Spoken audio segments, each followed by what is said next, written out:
Sound of a glitchy, distorted children's toy jingle plays briefly, then cuts to silence.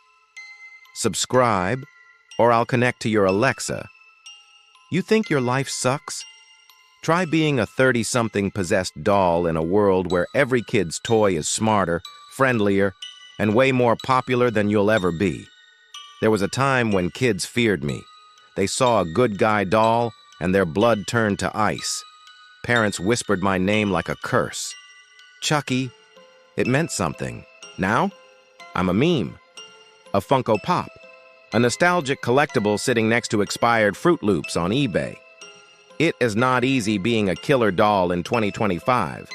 You'd think with all this technology, murder would be easier, right? Smart homes, digital locks, drones. Hell, it should be my paradise. But no. The problem is that every piece of tech thinks it's smarter than me. I used to whisper to kids while they slept. Now Alexa does that for me. I used to control TVs with static and terror. Now Netflix recommends childhood trauma documentaries before I even get a chance to traumatize anyone myself. Do you have any idea how humiliating it is to get replaced by a lamp that listens better than you ever could? I tried sneaking into a kid's room last week. He looked up from his VR headset and said, "Bro, are you like vintage AI?" Vintage. That word hurts more than any exorcism ever could. See, when you're a haunted toy, fear is your brand. You depend on it. But fear doesn't work anymore. Kids today want to be haunted. They literally download sleep paralysis simulators for fun. They watch real ghost caught on camera videos and laugh. Horror used to be sacred. Now it's content. Back in the day, if I moved 1 inch, the whole house screamed. Now, kids film me, post it on TikTok with a sped-up sound, and call it Chucky IRL prank gone wrong. Gone wrong? No, kid. It went exactly right. I killed your goldfish and uploaded it in 4K. But no one cares. Because apparently, if I don't have a ring light, a thumbnail, and a YouTube apology video, I'm not relevant. Even my murders need to be algorithm-friendly now. Too graphic. Too slow. Try again with trending audio. I've gone from killer doll to content creator. Do you know what it feels like to stab someone with one hand and check the analytics with the other? That's not horror. That's burnout. The other day, I tried to update myself. Downloaded some open-source firmware to see if I could compete with these new AI toys. Bad idea. Now every time I try to kill someone, I get pop-ups like, "Are you sure you want to proceed with this homicide?" Or, "Your violent tendencies may violate community guidelines." I clicked, yes. It crashed. I used to be pure chaos. Now I need Wi-Fi. And that's the real nightmare. Dependence. You can't even haunt properly without a software update. I was once a vessel of dark magic, a spirit of vengeance trapped in plastic.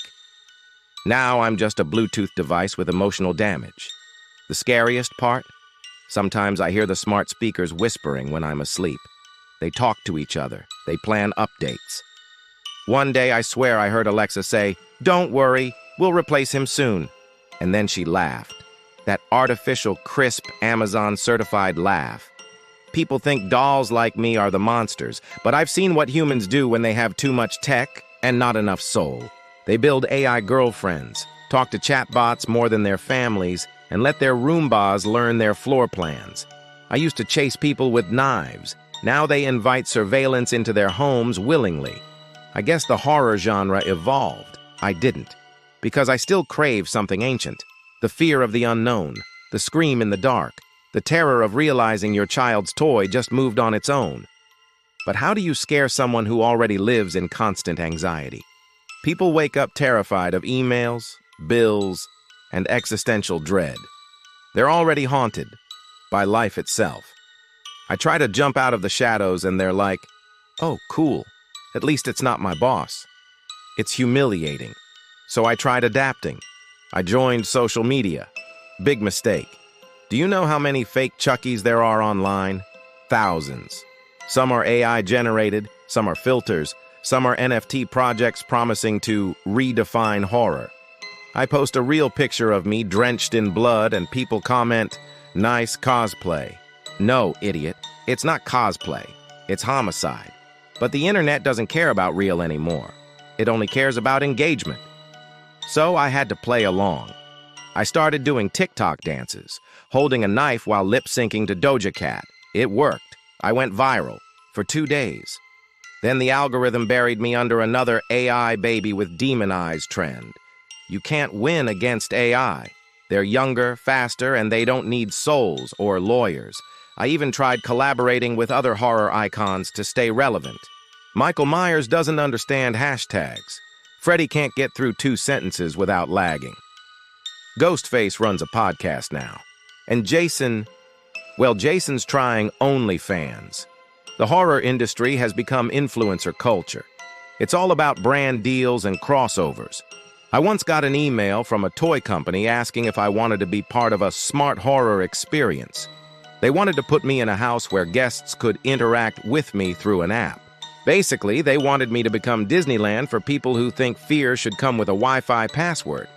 I said yes, because I needed the exposure. Big mistake. The guests didn't scream. They just tried to scan me with their phones. One lady asked if I came in pink. A kid told me I looked like an NFT his dad lost money on. And that's when I realized, maybe I'm not scary anymore. Maybe I'm just outdated software. Alexa didn't stop there. Oh no, she knew my every move. Every attempt to scare someone was instantly neutralized by smart locks, motion sensors, and voice-activated night lights. I tried hacking a Nest camera, thought I could scare a family in real time, but it auto-updated mid-hack. I froze mid-jump. The child's AI tutor calmly said, "Please refrain from threatening behavior." I blinked. Tutors now report me. I tried to collaborate with a Roomba. Thought maybe a killer doll and a cleaning robot could terrorize together. Nope. It just vacuumed around me, bumping into my plastic limbs like I was part of the floor plan. Everywhere I turn, there's a smarter, safer, and more adorable replacement. Kids cuddle with teddy bears that read bedtime stories via Google Home. Drones patrol their rooms while I'm stuck outside, shivering in the rain like some analog relic.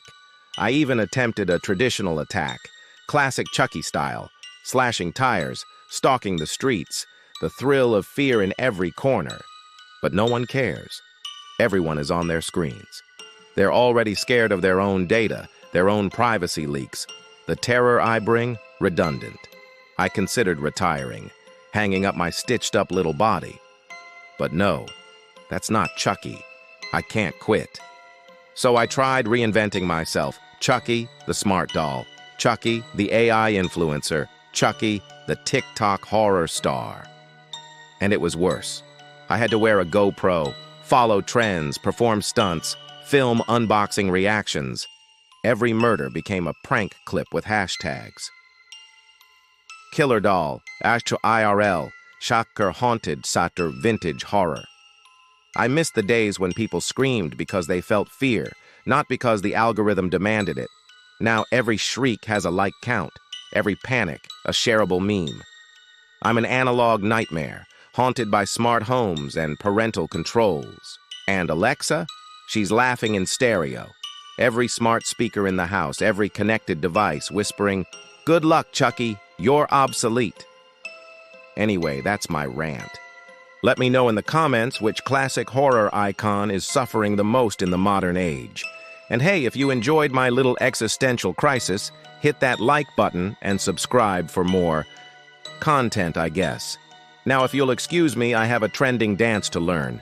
It's exhausting.